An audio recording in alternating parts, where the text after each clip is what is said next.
Ladies and gentlemen, welcome to College Basketball Insider tonight. We're going to have late night videos all week this week. I have decided we are going to break down and review all the day's action and conference tournaments, mainly just the Power 5. If I tried to keep up with all the conference tournaments that's going on this week, I don't think I could do it. That's honestly a lot of the reason that I wasn't able to make a bracket for you guys. Again, I apologize. Also, a poll. Again, I apologize. We won't have a poll until the final, I guess, the day after the national championship. It'll be the Tuesday after the national championship for you guys when we will have that next poll. Again, so many conference tournaments going on. I'm going to keep up with the Power 5 every day, kind of talk some key highlights. Tonight, I'm actually going to talk about Gonzaga and BYU. I think that's worthy of talking about. Other than that, it's going to be straight. I guess there's 6. Pac-12 will be talked about. Big 12 will be talked about. Big East will be talked about. Big 10 will be talked about. ACC will be talked about.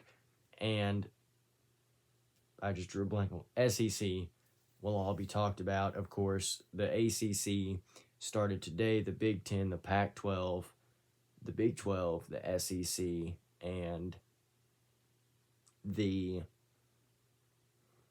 Big East all start tomorrow.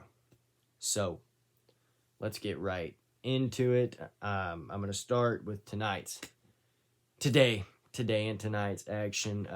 We had our first game of the day was Miami knocking off Pittsburg 79-73. Isaiah Wong put in 20 points, 4 assists, 2 rebounds, and Anthony Walker put in 14 points, 4 assists, and 9 rebounds from Miami. Pittsburgh, Odukal, or Udok, I'm not going to try to pronounce it, butcher it anymore, put in 28 points, 3 assists, 6 boards, and Sabande put in 24 points, 2 assists, and 6 boards. This game was very back and forth, tuck and go. In fact, they were trading threes, a lot of it. It was a very good shooting game, and it got really, really physical at the end. It got physical to the point it got a little chippy at the end, and the refs had to get in, and it's one of those things that,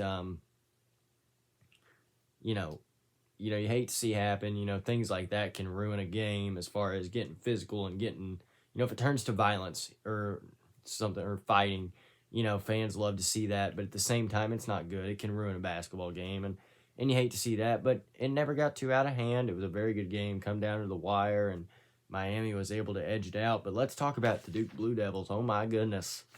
They looked like a totally different team tonight. They won by 35 points, 86-51. They looked like a completely different team. They're 0-0 as far as Coach K is concerned. And I'm going to tell you, playing like that, they could beat anybody in the country.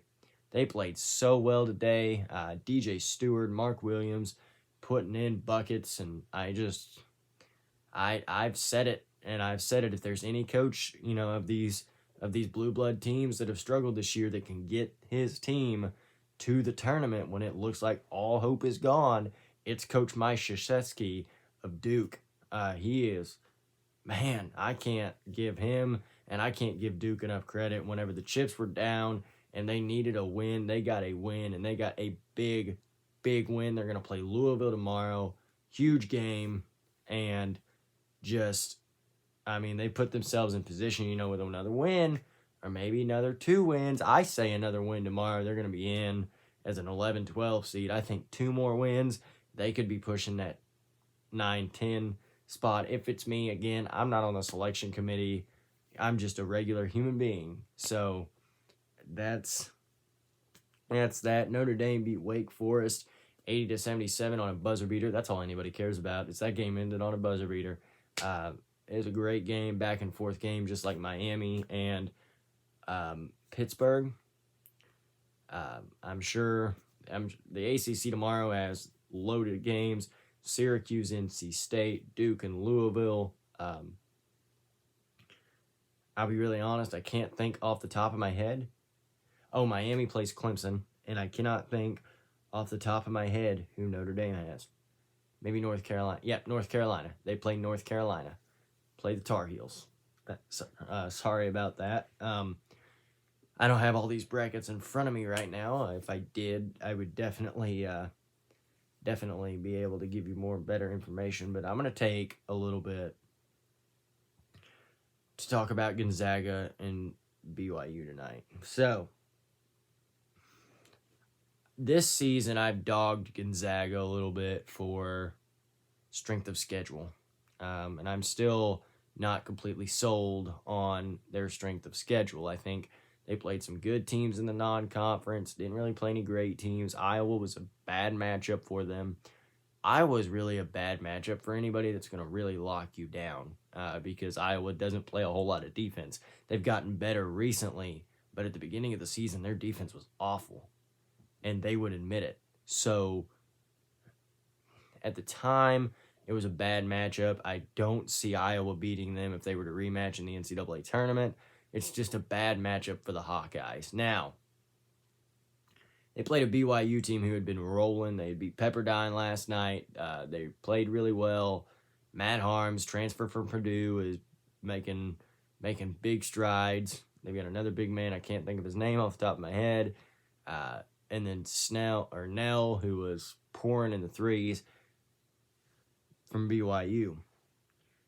Gonzaga went to the locker room at halftime down 53-41 after, what could potentially, and I saw some people on Facebook saying it, and I have to echo it, what might be the best half of basketball I've ever seen a team put together, ever. I've been watching college basketball. I'm 20 years old. I've been watching college basketball consistently since I was like 6 or 7. And in those 14, 15 years, I have never seen a college basketball half as complete as the one that BYU put together tonight. And guess what else? Flip-flop it the other way around the second half. BYU didn't play bad. Gonzaga just stormed back, took over. Jalen Suggs, oh my goodness, he had the last 12 points, and they were all from three-point range. It was madness. It was madness and March Madness. That's what it was. It was absolutely insane to watch him. He had 23 points, 5 assists, 5 rebounds. He just took over. He took over. He played like a champion plays, and the Gonzaga Bulldogs got the automatic bid for winning the WCC championship. That's all there is to that. We got games tomorrow. We've got ACC tournament games, SEC tournament games, Big East tournament games, Pac-12 tournament games, Big Ten tournament games. All of them Big 12 tournament games. Texas Tech is not tomorrow. It's not tomorrow, but Oklahoma plays Iowa State. Oklahoma, the Sooners. The Sooners are a top team in the country, and they don't even get a bye. So that just tells you how competitive the Big 12 is. So we're going to be back with you tomorrow night. These videos probably won't be super long, but just something to kind of fill that void. Also, if you're out and about and not able to watch these conference tournaments and you need a quick refresher as to what's going on with them, just hit up these videos. Share them with your friends. I'm going to post scores. I'm not going to post like any player stats. I am going to post scores in the description, and I'm going to share this on my Facebook page as well. So everybody have a great night. I hope you stay safe, stay happy, enjoy this conference tournament, and guess what? Sunday, it's officially March Madness, baby. We'll see you tomorrow night for day 2 breakdown, and we'll have a whole bunch more games to talk about. So this one was about 9 minutes. Tomorrow night will be about 15, 20 minutes. So we will see you guys tomorrow night.